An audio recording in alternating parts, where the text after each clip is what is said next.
Ani bozu Tim Laronde Optigizik Indigenikaz. Nimizing Indujiba. I've just said in the language of my ancestors, hello and welcome. My name is Tim Laronde, and I am the National Director of Indigenous Strategies, working out of the Toronto office. For those who don't know me, I'm a member of Nipissing First Nation, which is located 3 hours north of Toronto. Today, Tim Coldwell and I are visiting Tim's home community of Tyendinaga, located on the north shore of beautiful Lake Ontario, in the First Nation community of the Mohawks of the Bay of Quinte. We had scheduled a visit with our client, FNTI, the First Nations Technical Institute, for Friday, June 4th, and decided to arrive early, a day to discuss the story that has captured the hearts and minds of many Canadians and people around the world. Last week, the remains of 215 Indigenous children were discovered in an unmarked mass grave at the former Kamloops Indian Residential School. When I first heard of this news, I had so many thoughts and emotions running through my mind, and it was difficult to comprehend.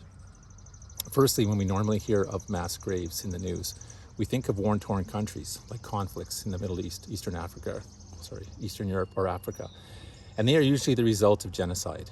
In Canada, we are led to believe it cannot happen here, but to Indigenous people, this story is not a surprise, because they've always believed many of their children have gone missing as a result of the residential school legacy. Now there is evidence that the missing children have been found. Unfortunately for Canada, the residential school initiatives to assimilate Indigenous children with the attempt to erase their culture fits the United Nations definitions of cultural genocide. Secondly, my thoughts turn to how could this happen here in Canada? Did anybody try to stop it? How did so many children die? Then I remember reading about Dr. Peter Bryce, who was a non-Indigenous Chief Medical Officer of the Federal Government Department of the Interior in 1904, which was 20 years after when Sir John A. Macdonald made First Nations children wards of the state. His data revealed that 25% of children attending the residential schools have died from tuberculosis due to cramped, cold living conditions and continued malnourishment. Tuberculosis is curable and preventable. Bryce's report to the government at that time named poor ventilation and poor standard of care from residential schools as the primary cause of death, as opposed to the racially susceptible hypothesis that was popular at the time.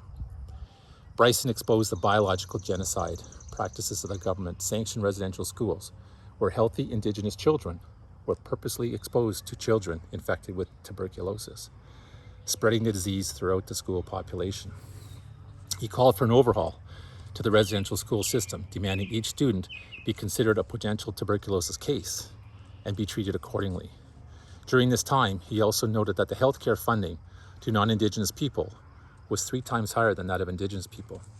When Duncan Campbell Scott became Deputy Superintendent General of Indian Affairs in 1913, he informed Dr. Bryce that his reports on tuberculosis in residential schools were no longer necessary, given that the information was too costly to produce and the department had no intention of acting on it.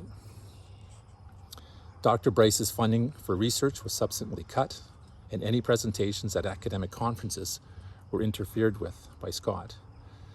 Not to be silenced, Dr. Bryce, risking his professional career, arranged for a publisher to print and distribute a pamphlet entitled The Story of a National Crime, which detailed that the mass apprehension of Indigenous children was not just a cultural genocide, but a biological genocide as well.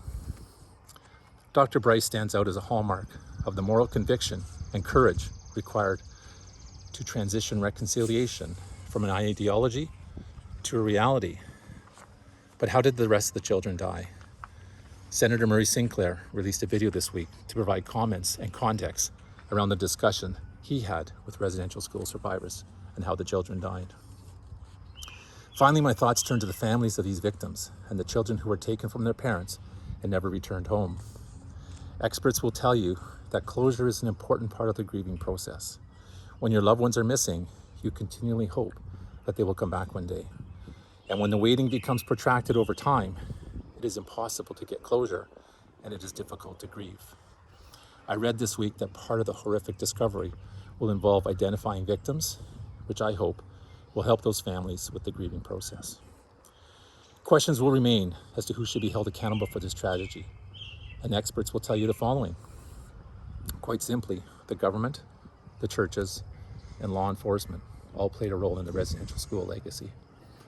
Despite the number of treaties signed by Indigenous people and the Crown with the intended purpose of working together, the federal government created the Indian Act in 1876 with the intent to assimilate Indigenous peoples into society and contain policies intended to terminate the cultural, social, economic, and political distinctiveness of Indigenous people. The Indian Act is an assimilation document with the following purpose: to remake traditional cultures in the image of the colonizers. The schools were run by the churches, and law enforcement officials failed to act to protect Indigenous people at the time. Today, Indigenous people are affected by the intergenerational trauma from the impact of the residential schools, the trauma of a parent losing a child, the trauma of a child being separated from their parents, the pain of a community without the voices of children, and the sense of loss of people who are told to be ashamed of their culture. Traditional healing in our culture comes in a variety of ways. We burn sage or sweetgrass in our ceremonies, as we know the smoke will rise and provide a connection to our ancestors who are on their journey in the spirit world.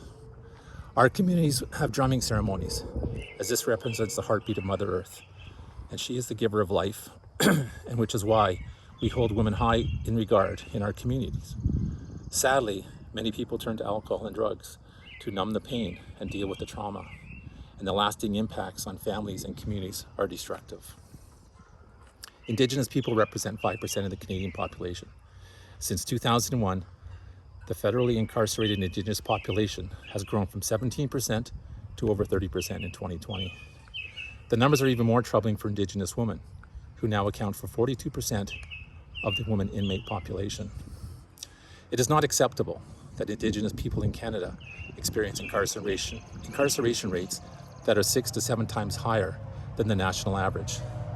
Studies will show that Indigenous women are 3.5 times more likely to experience violence than non-Indigenous women. These disproportionate statistics all stem from dealing with residential school trauma. So how do we continue to move forward after the news we have heard in the last week? Unfortunately, we will continue to hear more stories about mass graves on the grounds of former residential schools, as there are now demands from all Canadians to reveal the truth about this tragedy. The Truth and Reconciliation Commission says it knows of 4,100 children who died while attending these schools, but Indigenous people believe the number could be as high as 15,000. Prior to last week, the TRC was aware of 51 deaths at the Kamloops Indian Residential School, yet 215 bodies were discovered. Indigenous people believe the survivors and always knew there were more victims. Now the voices of the survivors can speak for the children who never made it home.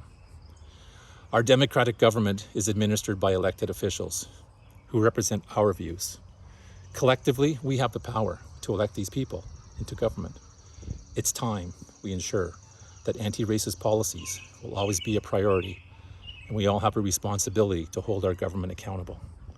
We do not have to look too far back or too far away to see that political agendas and ideologies based on racism and hate are divisive and destructive and can divide a country.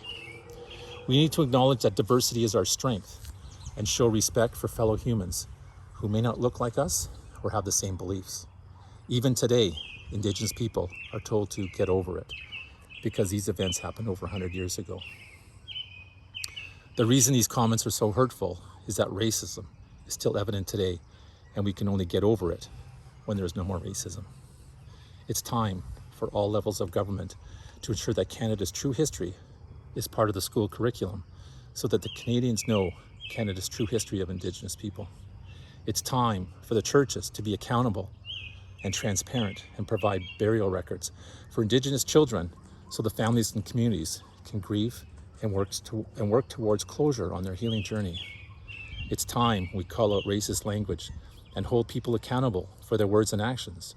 While the process of singling someone out for a racist remark appears punitive, we need to change the narrative so that calling someone out is an educational opportunity, much like we now look at mistakes as learning opportunities as opposed to failures. It's time to act more like Dr. Bryce, who had the courage to call out injustice to Indigenous people All Canadians need to come together, as Indigenous people need non-Indigenous allies, now more than ever, so that we can support each other and develop meaningful, respectful relationships, because all of Canada is hurting. The purpose of the treaties was to work together, so we need to honor the treaties, as we are all treaty people. It's time to come together as a country and show love and support for the Indigenous people who have suffered for so long, and we need to be there for them on this healing journey. And lastly, and most importantly, for the health and well-being of all Indigenous people in Canada and around the world, it's time to bring our children home. Miigwech.